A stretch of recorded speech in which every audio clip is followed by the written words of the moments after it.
All right. Hello, everyone. And thank you for joining us tonight. We are live in our Authors Impact Hub monthly webinar. I am your founder. I won't say your host tonight. We have a special guest hosting. I am the founder of the Authors Impact Hub, Juanita Woodson. So I'm super excited to be able to bring on with us tonight the amazing Ebony Bailey. She is going to be sharing something great with us that can be a phenomenal resource in our author journey. So I will let you take the floor, Ebony, introduce yourself. As you come in, if you can just let us know in the comments where you are from, and then what you're looking forward to from the presentation tonight. All right, the floor is yours. Hello, everyone. I know this has been a day for some of us, but this right here is super exciting to talk about. I love publishing. I love the journey of being able to create something that you see in your head and then you'll actually be able to hold it. And so as we go through tonight, definitely jot down your questions, add them in the chat. Juanita says she'll be in there monitoring the chat, and ask whatever you will. And think about this as a one-on-one session that you can dive in, ask your questions. If there's something that we talk about that you want to come back to later, put a pin in it, jot it in there, and we'll be able to go through everything as we come to the end, because we're going to leave space for people to be able to ask questions and talk about what it is. I want this to be an interactive session. I don't want it to be starchy. We've had long days. It's almost 8 o'clock. I don't know if y'all are like me. This time change has definitely done some things to me where I feel like it's midnight and it's really like 8. So I want us to be interactive. It's okay to come off mute and ask questions and things of that sort as well. So let's dive in, because I went a little bit overboard with content. This is my baby. I love it. So I want to be able to give you guys as much as possible. And at the end as well, we'll be able to provide you all with a resource to kind of help you narrow down what it is that you want to create, whether it's a journal, whether it's a guided journal, any of those things. It could be a coloring book. It could be an affirmation journal, whatever it is. We have a guided resource that will be able to help you start the process. So this is Publishing Made Simple. I do this type of course in various ways. Sometimes it's with someone writing a novel, or again, this one is considered a low content book. So who am I? My name is Ebony S. Bailey. I call myself an author strategist, a creative, and a purpose enthusiast who challenges women to wake up and walk in their God-given purpose on purpose. I have devotionals, I have journals, but I started a publishing company that helps other people bring their voice and vision to print. And Juanita and I have met, and we've become virtual sisters. We haven't quite met in person yet, but we have supported one another from afar. You know, we kind of debunked that myth that women can't work together, and that if we're in the same industry that we can't support one another, but we definitely do that. And so here we are in the Authors Impact Hub. Before we jump forward, like I told y'all, I want this to be interactive, okay? So I don't know if you love a good emoji. I do. I love a good emoji. I put emojis in everything. So I'm going to ask you, and we're going to see who is alike one another in that. Whoever's on this call, I want to see if somebody likes the same things you do. So which would you prefer? Would you prefer coffee or would you prefer tea? Let's see, how many coffee lovers do we have?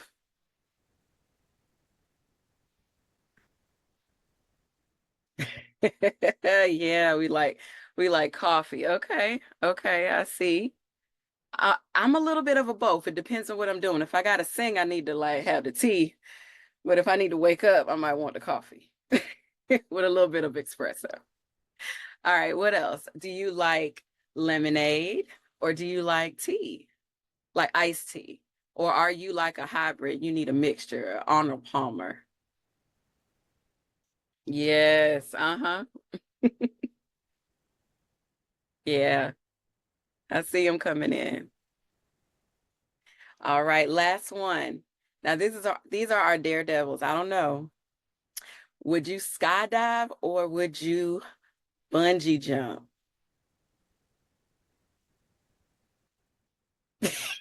Neither. Now I did the bungee jumping. I did the bungee jumping. It was really cool. Like literally it looked like that. You ain't pushing me out no plane though. Well, that's cool. I enjoy this lets us see how other people are like us. Oh, you got some bungee jumpers? Oh wow. I don't know if I do that either though. There's something about that cord snapping. Like, what if it no, never mind. So let's dive into what we're here for. Low content books, journals, creative ways to slowly walk into the publishing industry. Now, lots of you here are already authors in your own right. You may have already put out a book or you're working on a book now. But some people jump into the publishing world with a low content book, which is considered planners. They are journals. They are notebooks, believe it or not, anything that you produce and you add an ISBN number to, you are an author. And for those of us who know what our ISBN is, that's your book social security number. That's your book social. That's what your ISBN is. So like we said, they're guided or affirmation journals, planners, coloring books, workbooks, um, anything like that. So there are benefits of being a low content publishing in the publishing industry. So you're able to enter into authorpreneurship softly without the extra editing and all the revising and all of that stuff that you would do if you were writing a traditional chapter book. Your project is typically able to be completed sooner. And you need minimal writing, which also means lower upfront costs. And your actual product can sometimes go into a wider market because it's not so pointed to one specific thing. It may be able to cover male and female as opposed to both, as opposed to one or the other.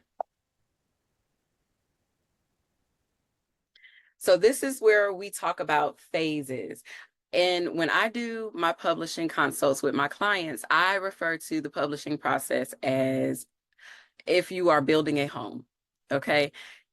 It might be weird, but I look at it as if you are building a home because you have to have blueprints before you start building. You got to know where the kitchen's going to be, how many stories, how big you want the house to be on your land. All of those things are necessary. So you have to plan for your publication and you have to, so that you can build with intention.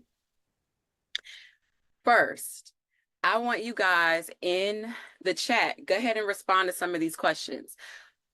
When you are deciding what type of project you want to produce, you have to clearly define your project. Are you wanting to create a journal?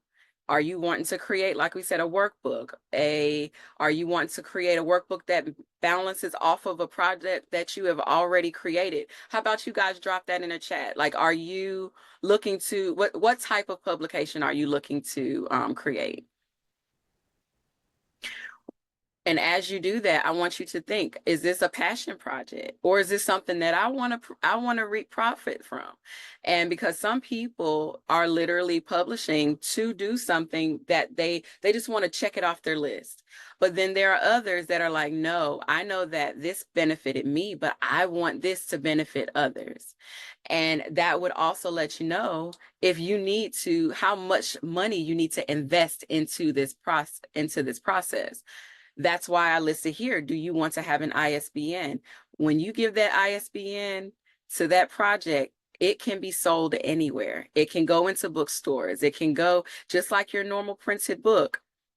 It can go into any place, and that book is tied to your brand.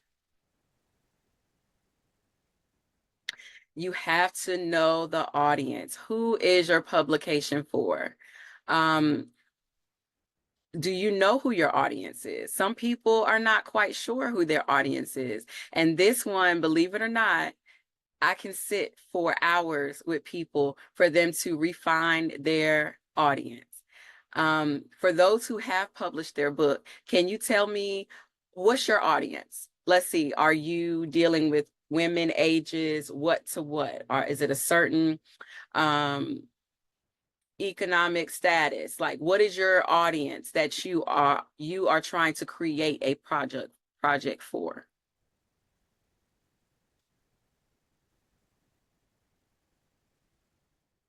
Okay, I see one here, says women ages 18 to 35. Any more?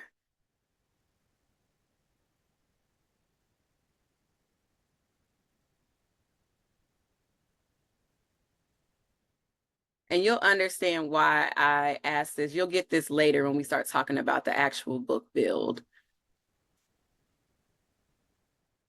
Okay. Yes. And so as you build your ideal reader's profile, you start to get very specific about what it is, because what we talked about a little while ago was building with intention.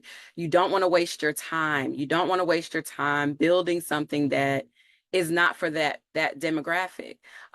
When your range is very wide, you have to think, okay, will I gravitate to like my daughter does journals as well. She's 11. Well, I can't put an 11-year-old in the same market as a 40-year-old, because what they're looking for will be totally different. The content would need to be different. So as you refine your audience, you'll be able to literally draw a picture, a visual of who you are building this product for. Then it will help you determine your content ideas and the theme. We're going to go through all of these pieces. We'll do a book build blueprint. This is vital so that you do not waste time and so that you can always bring yourself back to the center when you veer off focus.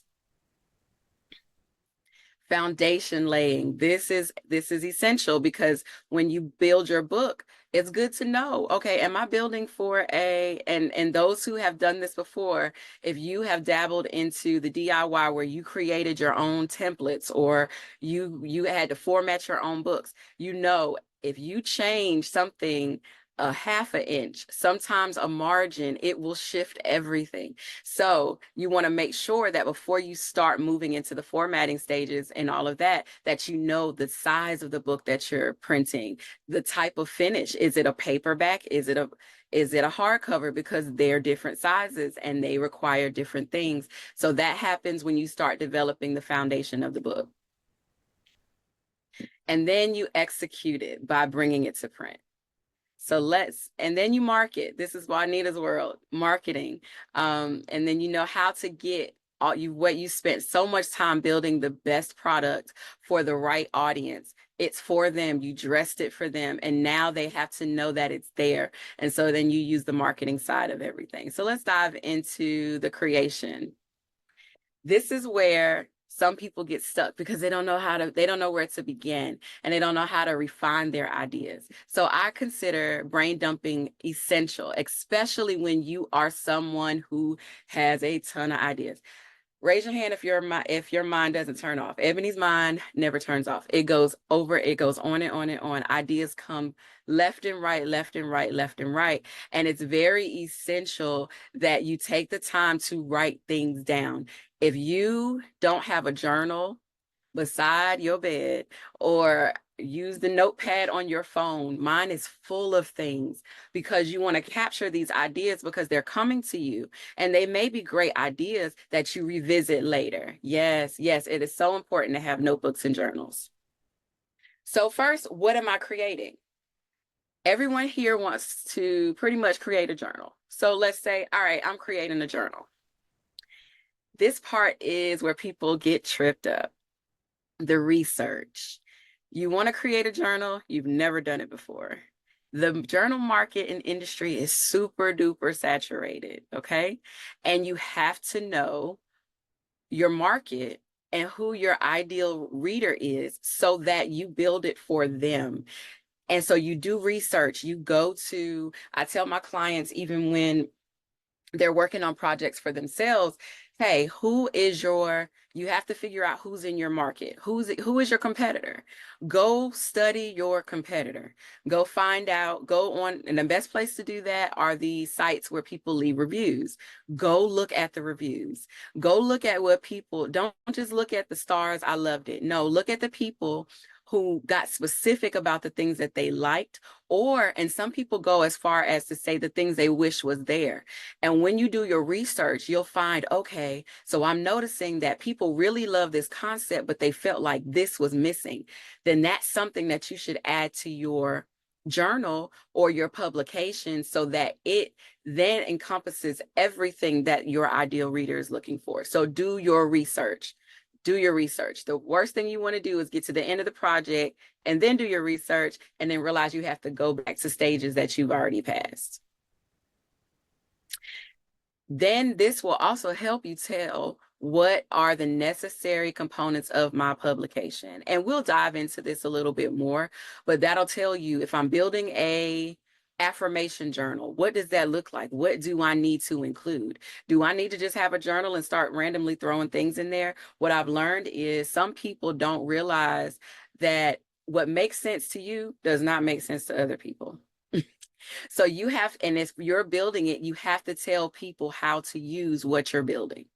If you've built it and there's a certain way that you want them to walk through the journey of this, then you need to tell them how to use it. So incorporating pages like how to use this, giving them the steps of what to expect. Sometimes, depending on how detailed your journal is, you may need to include a table of contents so people know what to do, and they know when they reach certain sections, because they've read it in the beginning, they know how to respond. That's where you start looking the intros, the how to use, the prompts, quotes, activities. Sometimes people have drawings. Say you're doing a grief journal and it's pretty heavy, you may include coloring pages throughout to kind of lighten up the mood for the person after they just dumped something very heavy on these pages. Now you've given them something to kind of lighten their mood. You may decide to use color because of the tone of the journal.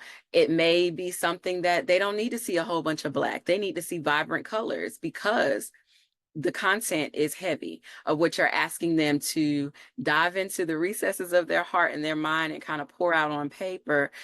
Depending on what it is, you need to think about that when you start dealing with the aesthetics of the book. You need to think about what makes your particular journal shine. What will make yours stand out different than other people's? Since this market is so saturated, what you need to do is figure out your special spark. Everybody has a thumbprint and everybody's is different. So figure out what makes yours so unique that would make your ideal reader come to you and gravitate to that and want that they will say, I will spend my $14.99. I've seen journals cost as much as $50. I will spend it because the investment that you have placed on it, it's polished, it's clean, and it's really making me dive into the specific areas that I bought it for. Now, this is something that's I said we're going to talk about what to look like. So when it comes down to choosing your content, this is just an example. So someone says, I want to do a guided prayer journal. Okay. What should that include? So you need to think about the layout. Again, this goes back to your research. If you're doing something that you haven't done before, do your research. Make sure that you are well versed in the area so that you're not leaving out anything that you truly need to add. So here, this is just like a random thing that you may do, a template. All right, so I want to include how to use this journal. I may say I want to have in the very beginning a page that people will list their prayer petitions. I want to break my journal up into 7 sections. And so maybe there will be 15 pages of journaling between each section. And then after they do the prayer section, there's a quote. And that quote kind of breaks up the 7 sections. You can use journal, and I have examples to show you. You can see where people put scriptures on the bottom, or they put quotes on the bottom of the journaling page. They may put it on the side at the top, things of that sort. You can also have prompts where you're like, okay, maybe they're learning how to pray. So instead of you just leaving it open, you give them a specific thing to cover that day, and they write their prayers out that way. And then maybe you say at the end of every 7, in the sections where there are 7, the 7 sections, you say, let me make sure I put a victory report page so that they can document if they've noticed any of the prayers that they have documented and prayed, that they can check those off. And then at the end, you may say, thank you so much for going down this journey and choosing whatever the name of your journal is to capture your prayers and your petitions. Another thing you could do, let's say you're doing a planner, because again, that's another low content book, and people mix planners and journals together sometimes. Let's say you're doing a goals planner. You see the different things that you could have listed in your goals planner. You could have how do you definitely need, if you're doing a planner, you definitely need to have something that says how to use it. Tell them how to use what you created. Maybe you say they need a goal setting page. Maybe they need to do a motivational letter to themselves at the beginning. Maybe they need to have an assessment to see if they are really accountable and they're really ready to jump into executing the goals that they're going to put down on the pages. Maybe you decide to do a planner that is dateless so that you don't have to lose out on using them every year. That's something that I'm encouraging. I have about 2 clients that just did planners, and I convinced them that dateless was the way to go, because they can then forever market that planner.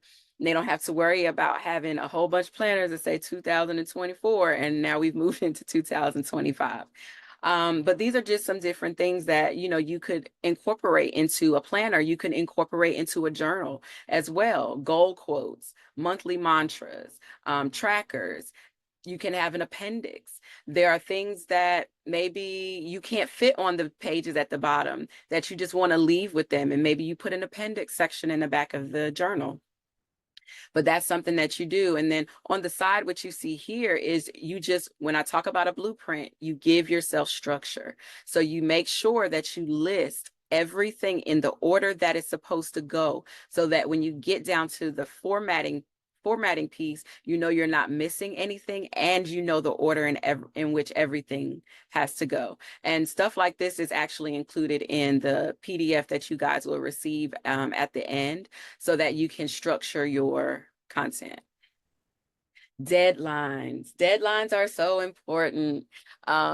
It's so important to put a date behind what you do. So my client, Michelle Obama, is putting out her book in June 15th, 2025. Yes, I have Michelle Obama as a client of Purposely Book.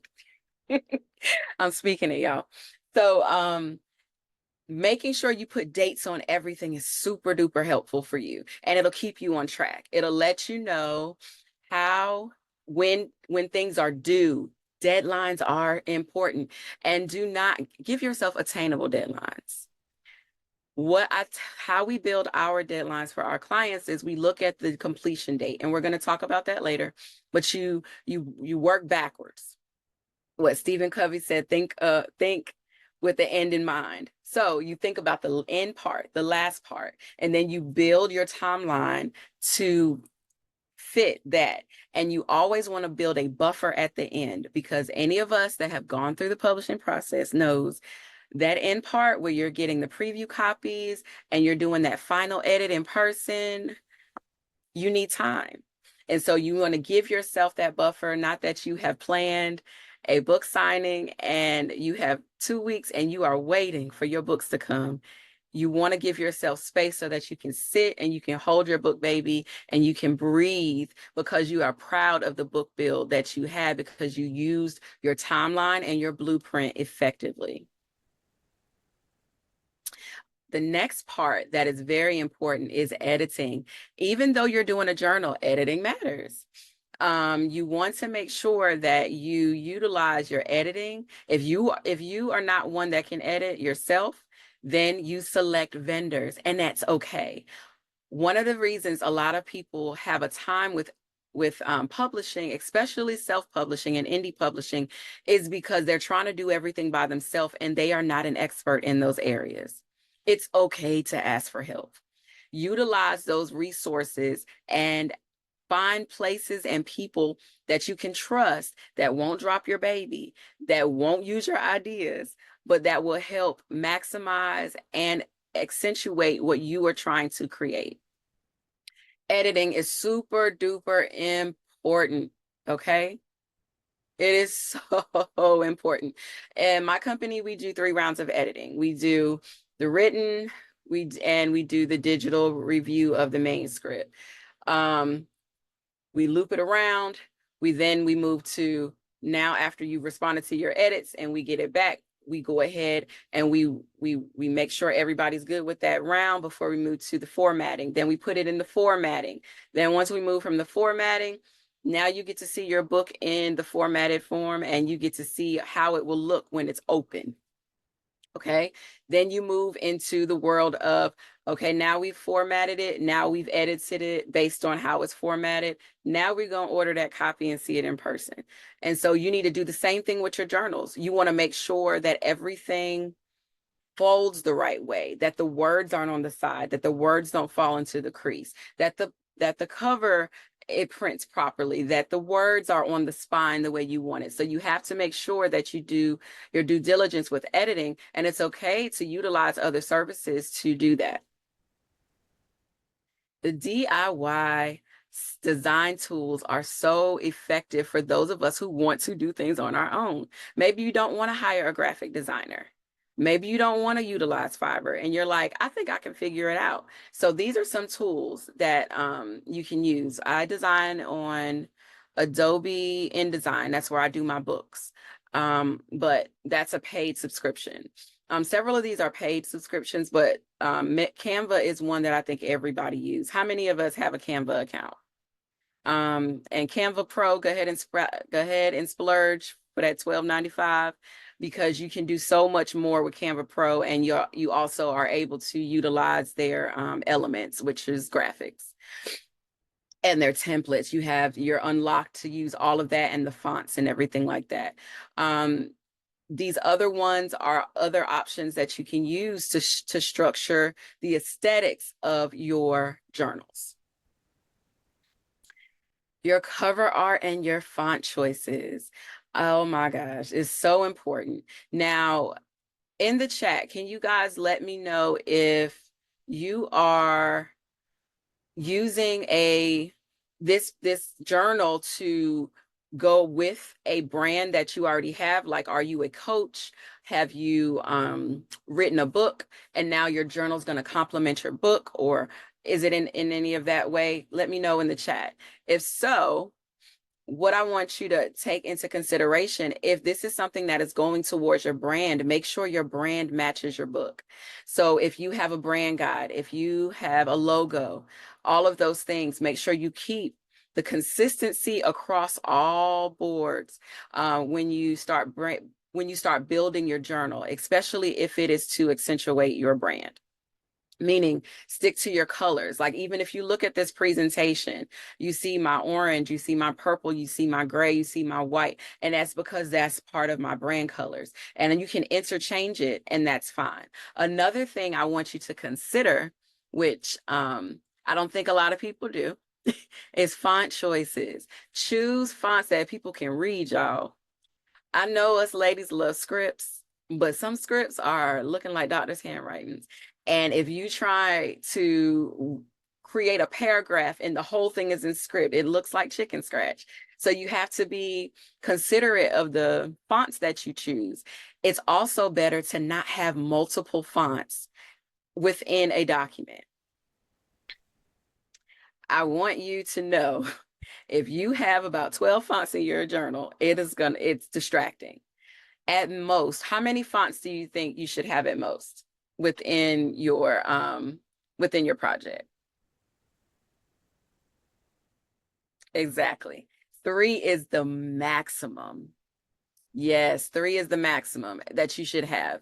The best way to kind of give yourself a little bit more flexibility is to use a font that has multiple weights. So if you go into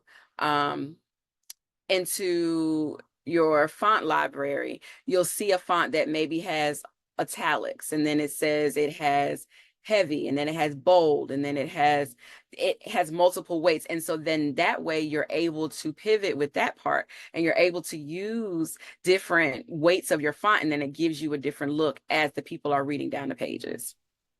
Illustrations and graphics, those are used throughout journals. It helps break up the words and the lines and all of that. And so you can find different places that will allow you to use royalty-free images within your product and within your product. So choosing a color palette matters. Again, like earlier, I said, what if you are somebody that's creating a grief journal? You don't want everything to be dark. You want to use some colors that are bright to kind of lift the mood. You want to be cognizant of what you choose, because, you know, some people say red enrages people, you know, gives them anxiety. Like, pay attention to those things when you are selecting your color palette. Here are some font choices. Like, that's what I'm saying. Like, as far as things, like if say you're writing a kid's book, you don't want to use something so starchy. You want to use something that has some life to it, some fun types of fonts. Can you imagine reading a whole paragraph with this script right here? My eyes would cross. So being careful about choosing the right fonts will also help people as they go through your journal and any type of publication that you use. There are lots of sites that offer free downloadable fonts. You don't have to just use the fonts that you see in these different programs. If you find a font that you love, you can download it and you can upload it to whatever platform. And now you can be consistent when you post and all of those things with the same font that you're using. So here are some interior design and formatting options, right? These are things that people should take into consideration. One of the things is some people they're like, I don't want to just use black and white. That's too boring. You can play with a grayscale. When you use a grayscale, that means you can use all the different shades of gray, and it makes your pages look like it has life to it. For example, this one, the clouds in the background, you see all the details of the clouds. And now I don't have to pay for a color interior. So being mindful of that, when you look at what is my budget to create a journal? What is my budget? What do I want to pay? And because remember, whatever you pay, you're marking up so that you can have a profit at the end of the project when you start selling these things. So if it costs you $30 to print it, oh my gosh, what are you going to have to sell it for to actually make a profit? So you want to make sure that you're using quality, of course, but you want to also make sure that you are taking into consideration whatever it costs you to print. Then you have to change your pricing so that you make a profit. You can use color pages as far as like this, like look at the black, you see the black, and then the white, it makes it pop. You can use, again, the different shades of gray. That will help as well. And even adding texture by adding movement behind the different pages. You see how prompts are at the top. They could be at the bottom. There could be words and scriptures and quotes and stuff as you go throughout. So those are just some different things, and then activities for people to do as they go throughout your journal. So these are like samples of pages. Again, be careful when you use any type of color. You can put a dot in color and you have now just paid for an entire color interior. So you might as well use that thing completely to the max. You can also add your prompts. You see lines. Some people want line journals. Some people want dotted. Some people want just open space. And then earlier, remember when I said creativity, be creative with what you have to offer. Well, when you look at this one, this particular one, if someone were to scan this QR code, this came from one of the journals that I created. So if you scan this QR code, it takes them to a pre-recorded guided meditation that they have to listen to and then come back and journal. So now my journal is not just something that they write, but they get to interact with. So think about what twists that you can add to your publications that will draw people in and make them want to purchase. These are other types of interior pages. Check-ins. People love to do those. Like, how do you feel? How do you feel today? How many glasses of water did you drink? They do different things like that. To-do lists. These are different ways you can structure. And of course, there are many more, but these were just some that I pulled that you can structure to shape your journals. This one was for a young girl. This was my daughter's guided journal. And so she did an affirmation one. And so she gave an affirmation and then she asked them a question and then she left space for them to write. Do we have any questions right now? And if you do, you can come off mute.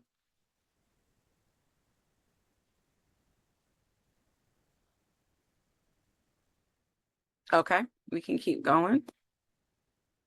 These are some more interior pages. Again, playing with the grayscale. Look at that. Playing with the grayscale, it gives you depth.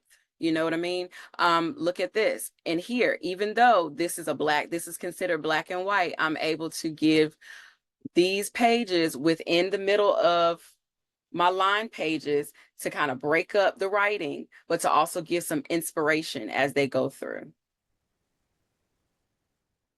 Cover designs, cover art. This is something else that you want to take into consideration.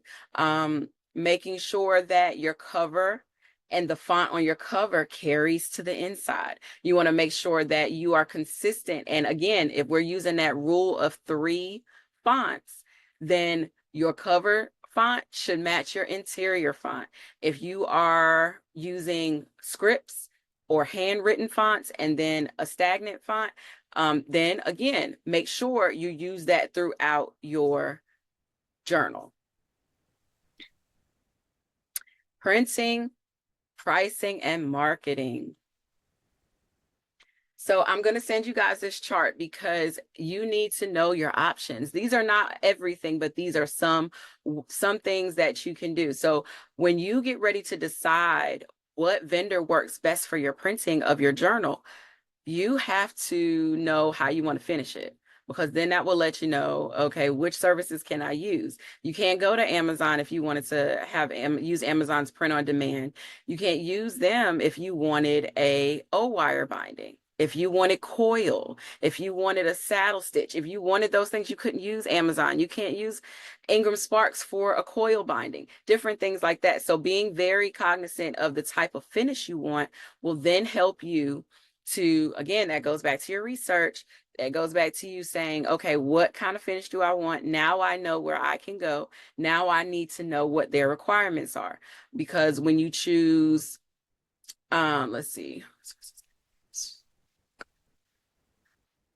Yes. So, and we're going to talk about that. So I love your question. I'm going to come right back to that after this printing. So with printing, when you decide where you want it, then you kind of know, okay, is this one going to be print on demand? If you are one that does not want to have an inventory of your journal sitting at home and you're required to mail them out, then you need to make sure that you use a service that offers print on demand. Some services don't offer it.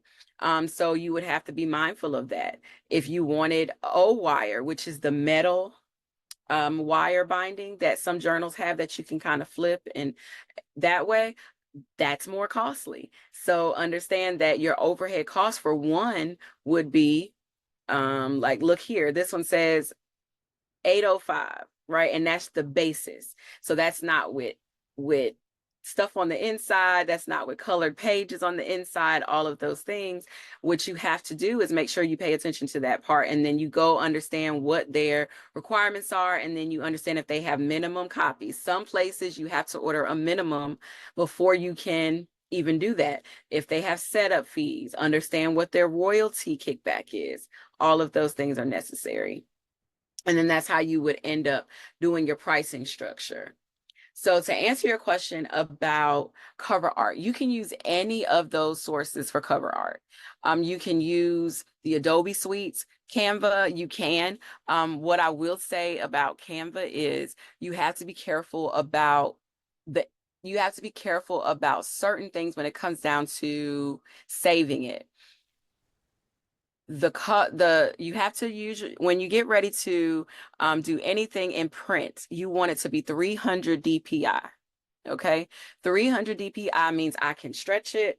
It won't look grainy and pixelated. I can reduce it. It will not mess up the integrity of the images or the fonts or any of those things. Sometimes with Canva, depending on what you're using it for, you can stretch it and then it'll kind of look blurry. It can kind of look a little hazy when you download and export it. So what you want to make sure, if you are using Canva to design, and say you buy an image from another place or you find a royalty-free image, and I have a resource that I'm going to supply you guys with where you can get free royalty images, you can get free fonts to download those things that you can use for commercial use. Because sometimes you can download stuff and they'll allow you to use it online, but when you start selling your product, they want you to pay for that licensure. So you want to make sure that you're not using these softwares that allow you to create something and you haven't gone and looked at their haven't gone and looked at what their requirements are, because sometimes they will let you use it, but they will give you a max amount of usage, or they will say you can use it on your website, you can use it on your website printed materials, but if you sell it, it's not used for commercial use. You said, what is your opinion about using AI software to make covers? It falls right into that category I just spoke about. You just have to make sure that you own it, one, okay? Because sometimes when you use these different softwares, they own your product, okay? So you have to make sure you're reading the fine print, going into their fine print and making sure that the images that you produce belong to you. Making sure that there's no limit, because sometimes the images, they'll say you can use it. It's free with commercial print for up to 50,000 copies. After that, you have to get an extended license. So make sure you definitely utilize that part. It says that's was my issue with licensing, like with Canva. Yes. So you have to make sure you read. That is so important. You have to, and that goes back to your research. You have to make sure you read, because if you don't, you will think you're doing a great thing, and all of a sudden you sold all these copies, and then you get a letter and they're like cease and desist. Because you have taken something. And then also these AI softwares, you have to realize what they do is they scan the internet. So they're scanning the internet for sources, and they are creating these things for us. And that means some of that is work that somebody else has copyrighted. And so you have to be very careful when you do that.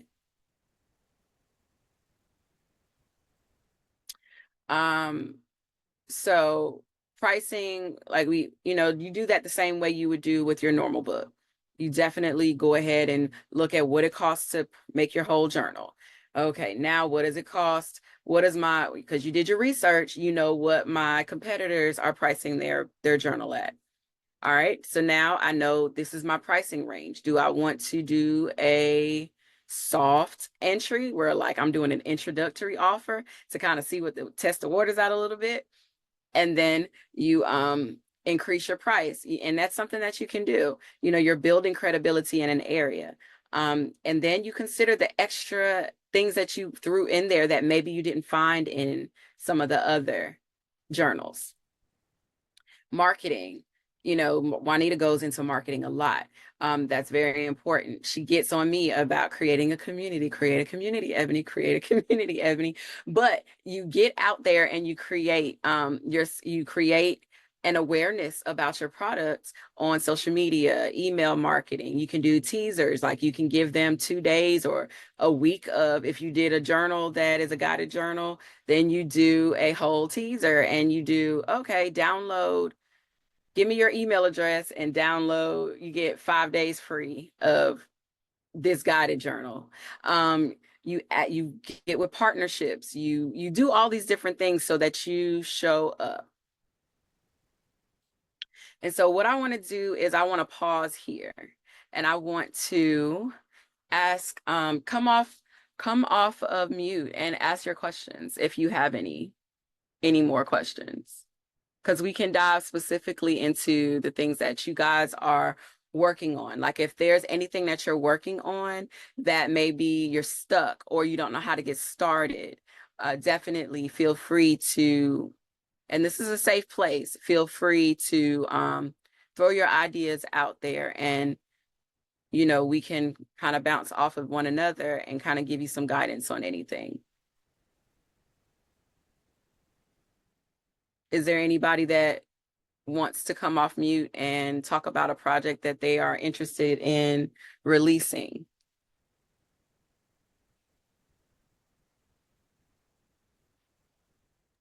I will. Okay, I was gonna say y'all real quiet now. So I'm a children's book author, but I have an idea for a journal that has nothing to do with children's books.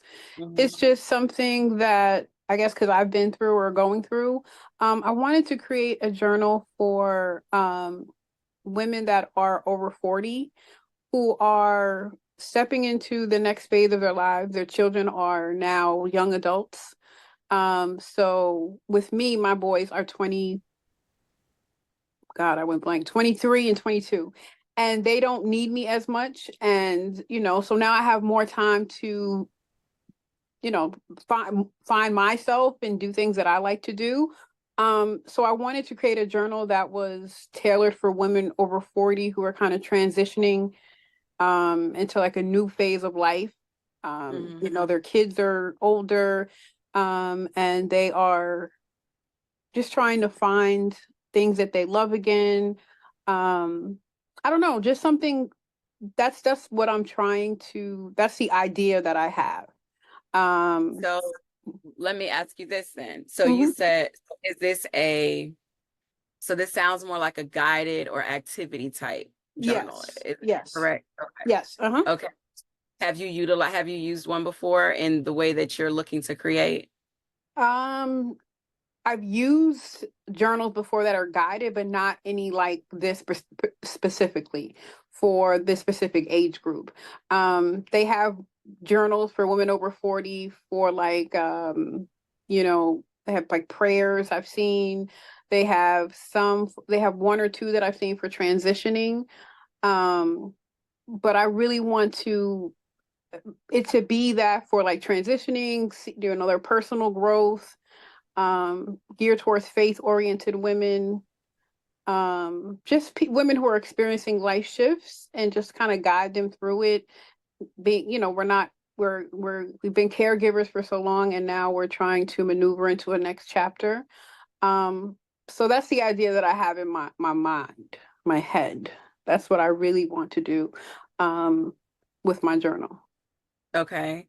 So what you can do, and this is my husband does graphic design and web building, right? And so sometimes what we do is we tell clients, hey, you want to build a website, you're not going to find one website that you love everything about it.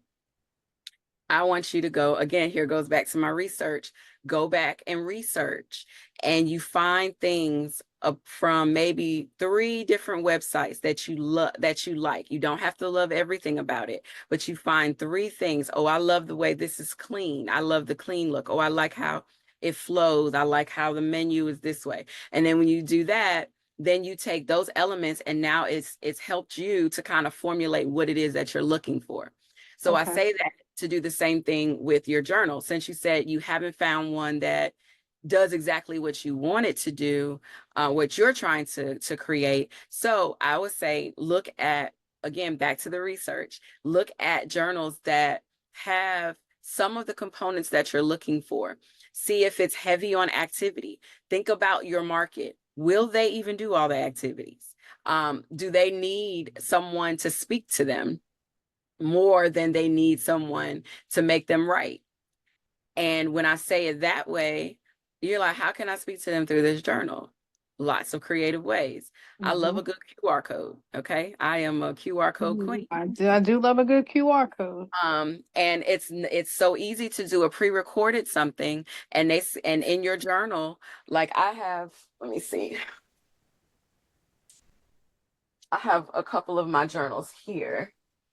And then in the journal, you have the QR code, and they scan the QR code and they hear you.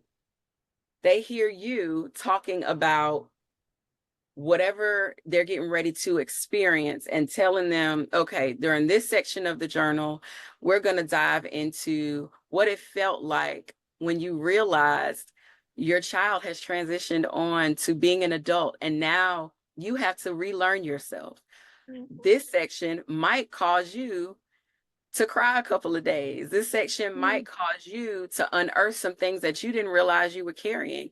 But I want you to know I'm here with you and I support you through this process. And so now each day you have listed a prompt, or now you've listed a prompt for like 4 days. And then the fifth day is an activity. And then you've listed another couple of prompts. And then at the end, I'm so proud of you for getting through this week. I'm so proud that you took the time to really dive into who you are. And you did that. You recorded that video one good time. You uploaded that to a YouTube page, a private YouTube channel that no one else can access unless they scan that QR code that's in your book. And now you have made your journal interactive and it made it more personalized than me just picking up a journal and I work through it on my own. Now I'm like so intrigued, like what else is she going to do? I want to keep writing, because as I keep going, I don't know what I'm going to stumble upon as I come through here, because she literally just jumped off the page at me. Yeah, that's good. You just did that just like that. I like it.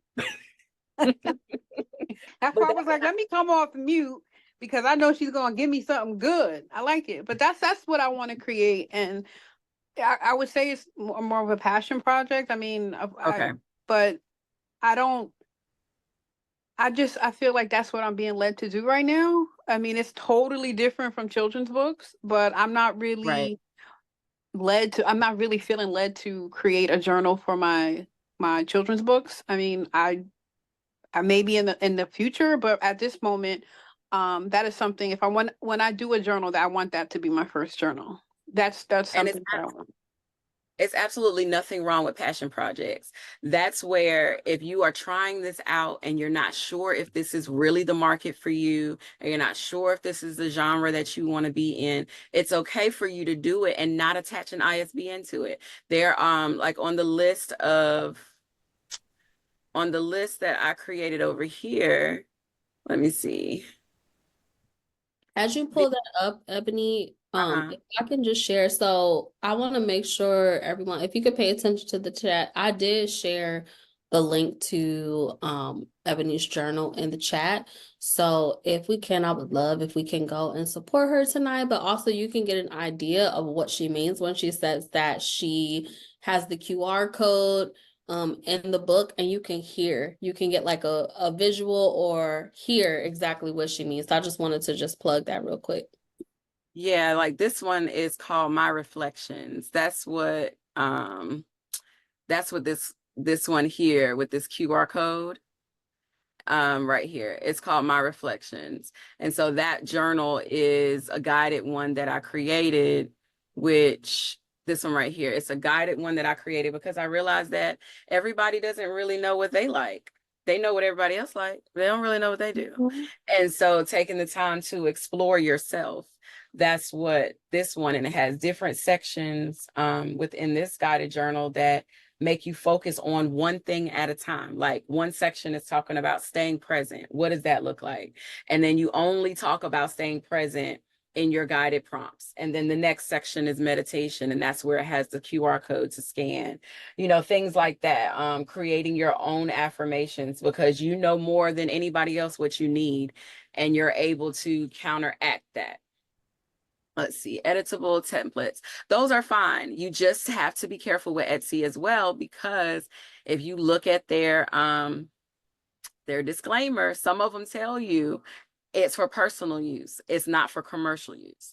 So you have to make sure that whenever you're using someone's template, or you are using any of these websites that tell you that you can use their images, you have to make sure that they are royalty free, which means you do not have to pay them for any of that image. And then also that you can have the commercial license to it that you can sell. Where do you hold the audio for? For the QR code. So what I do is I upload, so I'll record it, and then I'll upload it to a private YouTube channel. You restrict access to everybody else unless they have that link. Once it's private, you get a QR code created. Now you have to be careful with the QR codes, because some of these generators will not allow you to use, like they'll give you so many scans. So you just have to make sure it's one that will allow you to scan like as many as whatever. Like I pay for Bitly. And so with Bitly, I can scan people. I could have the same QR code forever. And as long as I don't take that link down, then they can always access it. Are you on camera on YouTube? I know that's a crazy question, but are you showing your face, or are you just voicing? Mm-hmm. Okay. Oh no. Yeah, I'm up there. Okay. See this face. Mm-hmm. For different things. Now for the meditation, no. I had images. I had music playing, of course, up under my voice. Because it's a guided meditation, I don't need you focused on my face, but I do have other things up there that I've recorded on YouTube. But yes, with that one, I have, like, depending on what the meditation was, you may see like stars, and you see the sky and things, or you may see water, things of that sort is what's playing while the meditation is being spoken, so that the person can relax. That was the intent for that one. But with the others, you can do whatever. Mm-hmm. Okay. Do y'all have any more questions?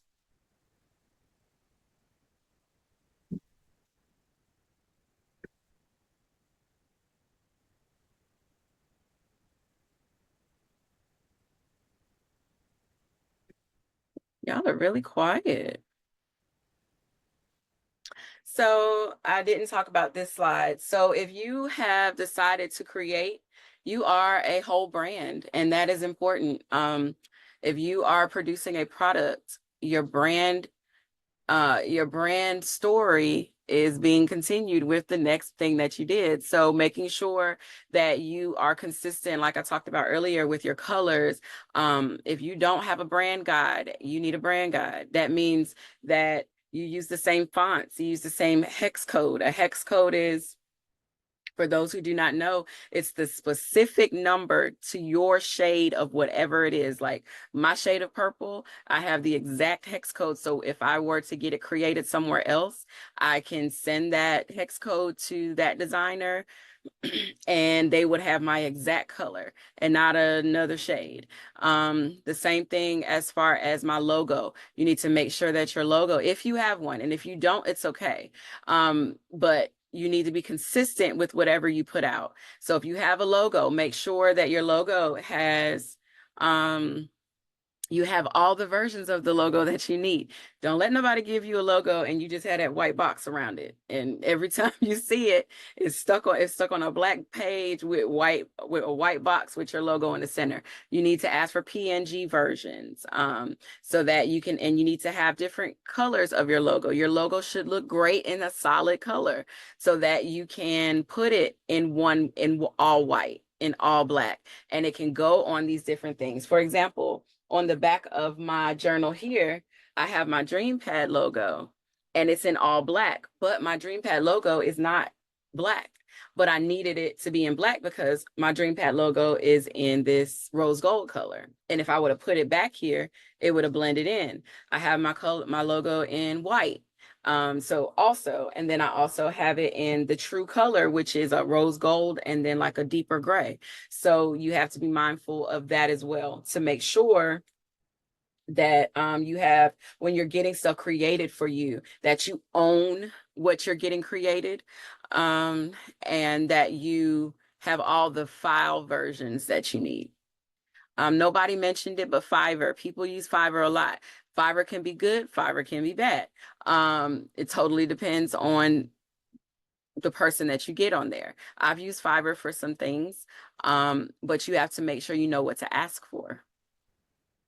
If you get somebody to edit, like sometimes people do your formatting for you up there. If you don't want to do it on your own, again, you need to make sure that you have done your due diligence, seen the people's, done your investigation on these vendors, making sure that they know what they're talking about and knowing that they can produce what it is that you're looking for. It is so imperative that you research. Research is the biggest piece because you will waste a lot of your hard-earned money. And I don't know about you, but I don't like to waste my money, my dollars, my coins, none of those things. I have a whole family, 5 kids and a husband. I don't want to waste my money or my time, and I don't want my baby being dropped, which is anything I produce. I don't want that to be dropped. So it's very important that you do your research. I do have another question. You had said earlier about notebooks. Now that would be something I would do with my brand because I have a children's book and I was thinking about just having a notebook. With the notebook, is it simply just basically getting the cover created and just having a regular inside white lined paper? Can it really be that simple, or am I missing like an element? It can be, but it can have stuff on the pages. So, for example, and I don't have the one I'm thinking of back here, but you can have, okay, like this is a notebook. Can y'all see, or should I unshare my screen? No, I can see. I don't know. Unshare, please. Okay. Let's see.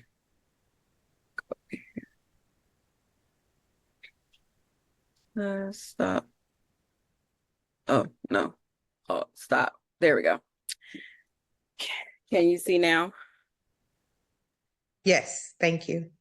Okay. So this is not something I created, but this is something I saw. Sometimes, again, with my whole research, I'll buy stuff that just to see what other people did to see if it makes sense. So this was one of my research things, but you see how this is a spiral binding? Yeah. This is plastic coil. So you can create a notebook with Lulu and you have this type of coiling. Okay. And you can get colored outside. And then with Lulu, because they publish, you can put stuff on your pages like this. And then say you just have some of these going throughout and then the rest is just line pages. You can do that. Okay. That's cool. I would definitely want to think I'm going to try to do that for my my brand, my character. So yeah, that sounds good. Thank you. And then with Lulu, you don't have to add an ISBN. You can just say that you just want to buy them. So then you would be responsible for buying it and of course shipping it out to any clients that you you sell it to. Thank you. Sure. Does anybody else have any more questions? I have a question.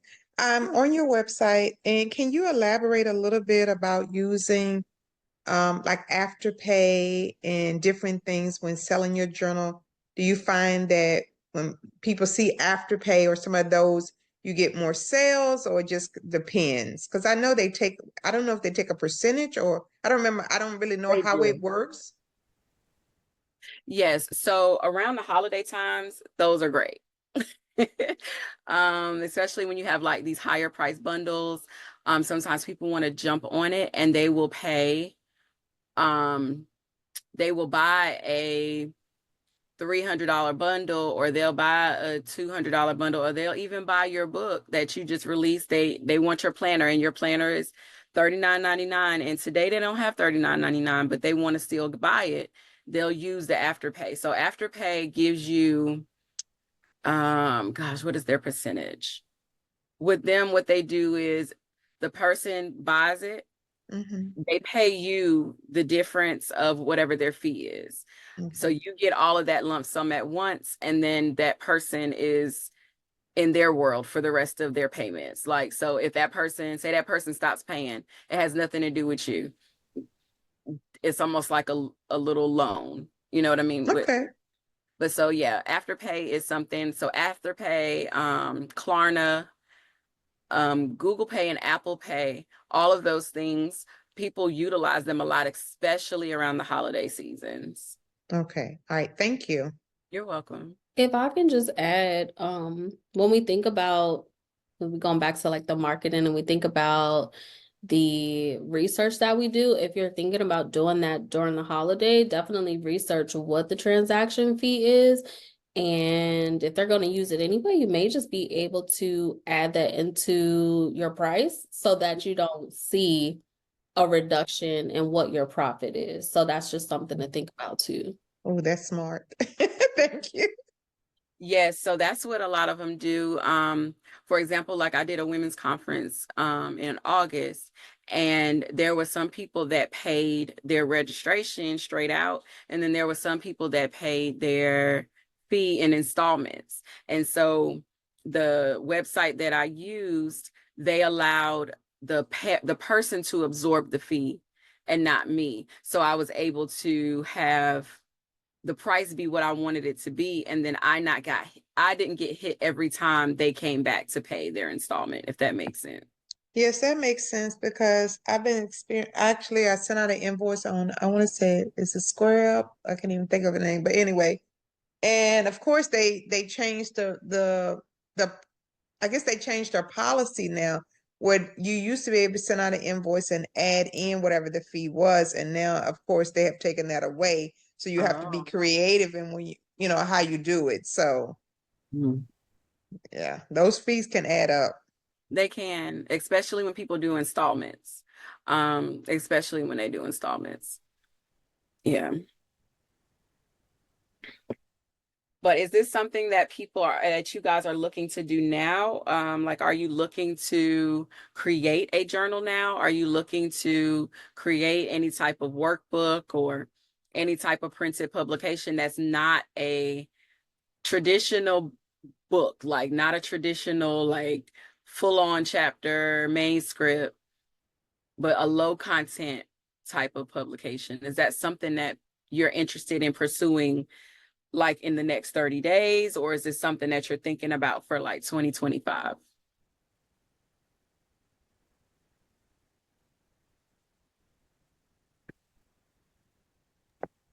Personally, I just have I buy a lot of them, and I just really I buy a lot of them. I use a piece over here and I use a piece in this one.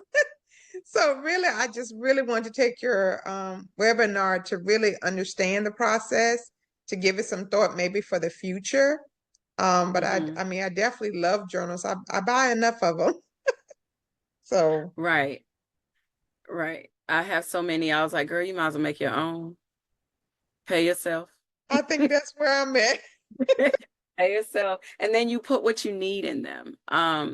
Because if you need it, someone else does too. They didn't know how to put it together. And so that's where, if that's something that you desire to do, then that's where definitely taking the time to understand how and what needs to be included in one that you want to produce, especially if it's a specialty journal, that is something that's definitely something definitely great for you to do.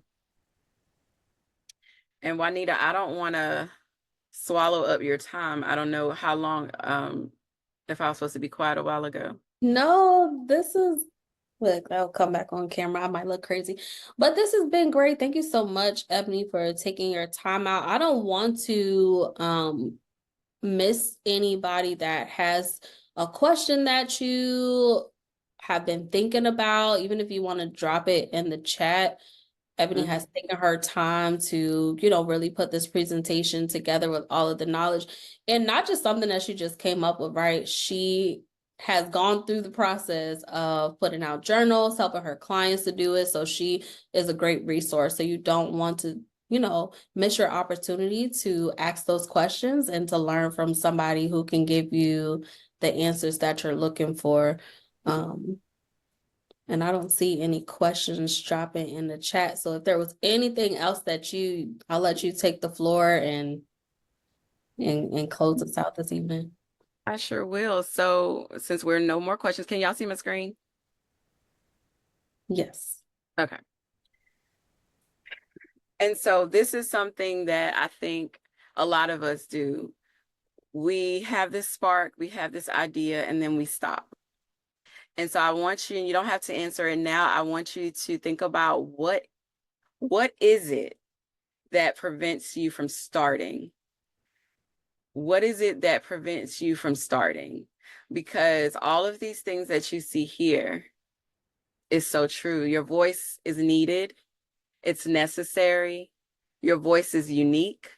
Your voice will unlock others. Your voice will bring clarity. Your voice will inspire.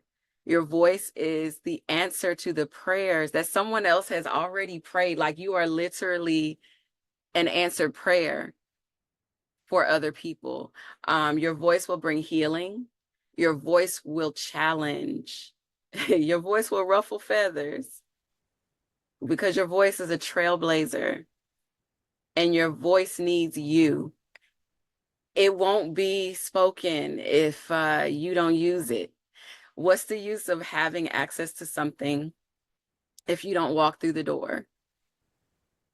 And someone is waiting to hear what you have to say. It doesn't have to be a journal. It could be, you could have been here just intrigued by journals. It could be a book that you need to write. It could be a calendar. Like, when I tell you, you can be an author in so many different ways. And like, I have a calendar that's sitting right here.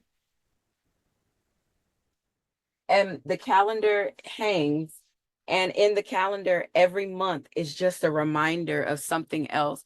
In that way, maybe you're an artist and you draw, and now you're taking your drawings and you're putting them into a calendar. Maybe you're putting your drawings into a coloring book, and your coloring book is actually a affirmation book, and in between the coloring pages, you're giving them some sort of affirmation that is telling them that they are so needed and necessary. And so don't sit back on the ideas that you have. It is a gift for God to give you an idea. And I don't know if I have believers on the line. I'm sorry. That's my world, y'all. But it's an honor for God to give you a gift, and it's an honor for him to give you an idea, because he knows that you are qualified to carry that out. So if there is something that you need, if there is something that you say, okay, I'm not quite familiar with how this process goes, but I know that it's something I gotta birth. I have to birth this. It's something I'm carrying. So then that's where you meet groups like this, and you go into different places like this, and you get access to people that can help you bring your voice and your vision to print. That's literally what we do. So don't be like this lady right here, holding everything in, and she's full of anxiety. She's screaming because she doesn't know what to do with what she's holding. You have people here that are surrounding you that can help you bring what it is that you're carrying, because it's frustrating to carry. Any mothers in here, when you get to that 9th, 8th, 9th month, you like, get this thing out of me. I am tired of carrying this baby. It's time to birth it. And some of you are at that point. You know, it's something that you need to push out. This is, and it may not be, again, it may not be a journal, but it's something that you are on this call for a reason. It's something that you need to birth. And so because of that, I want you to even utilize the things that we're going to send out. Brain dump, get the ideas from here to paper, and then start putting them in order of the way you can tackle them.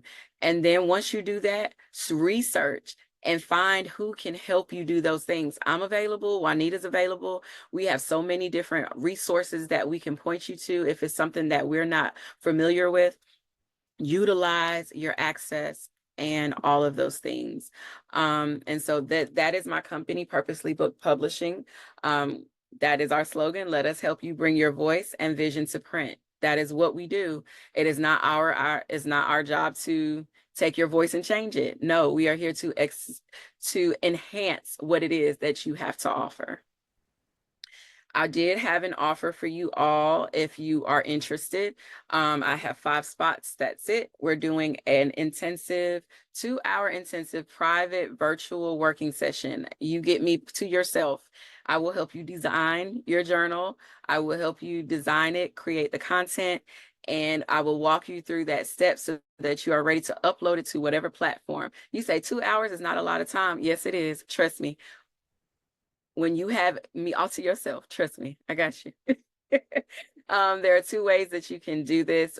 In this process, we're going to do, again, idea development, concept feedback, hands-on design assistance, tools and resources. There are some templates that I am not trying to get paid for from you. I will provide you with some royalty-free templates to utilize, and also give you some other resources, and then help you get yourself ready to produce this project. There's a one-time investment of $179 if you want to pay it all at once, or you can pay a deposit of $55 and then break the other 2 installments down into $72.25. And again, it's a private virtual working session with me, and I go through the whole process. It's recorded. You can revisit it, and you get all the files and everything that you need to complete your process. So thank you so much for having me. Again, Juanita, I appreciate you allowing me to share my gift with the group.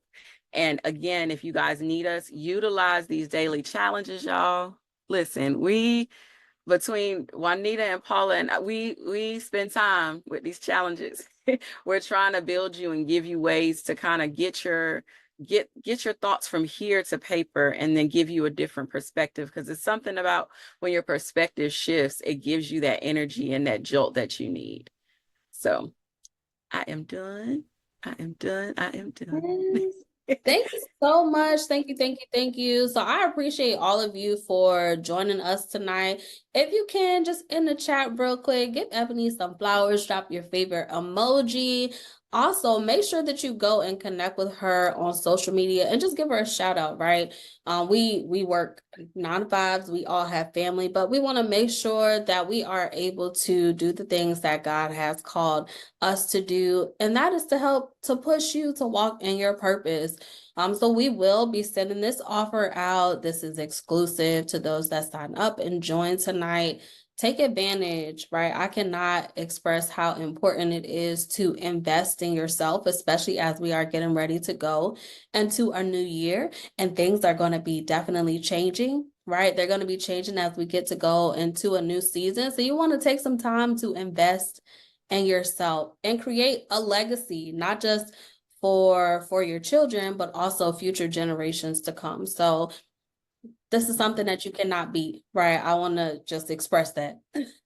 What she just provided you with is definitely a special holiday offer. So take advantage before the price goes up. But we'll send this out to you. Ebony, was there anything else that you wanted to share before we end tonight? No, thank you for taking the time to sit through this. I would love to hear if there's more that you need to know about building something. If you say, Ebony, I would have loved to have don't talk to me about the structure. Show me how you design it. If that's the type of feedback, that's the kind of feedback that we need to know what you guys are looking for, so that you find these workshops beneficial, and that we're able to provide you with the hands-on knowledge, because maybe you wanted me to go to some of those design places that I listed, and you're like, how do you use that? Okay, we all know how to use Canva. How do you use InDesign? What does that look like? How do you use Affinity? Like, where do you go to these different links, and how do you even download these fonts? which one do I choose? Do I choose OTF or do I choose TTF? Like, what does that mean? So help us understand, help us know what you need so we can show up for you the way that you need us to. Yes, absolutely. Thank you so much, everyone, for joining. You will get a link to leave a review for the webinar tonight. We love the feedback.